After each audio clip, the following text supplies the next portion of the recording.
baby, Linda, baby. Now, Ben. So, the Ben, what's up? What's good? I have a question for you, and it is very simple. What is it? Ndiyo about question za channel yoshe. So what's the plan? Sasa before we release the song, nimo bya buri film. Before we release it, turashaka ko duha igihembo umuntu watsinze. Reka kore Karemera Monique uyu muntu. Abantu baratomboye abanyamanya amazina yayo. So Karemera giye kujya abantu bazi Karemera Monique dufashe. Aryo uramuha miliyoni zingahe? Araza kwepaka. Indi beso garuka.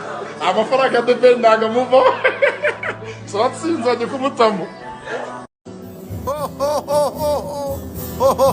فتواتي يباركوي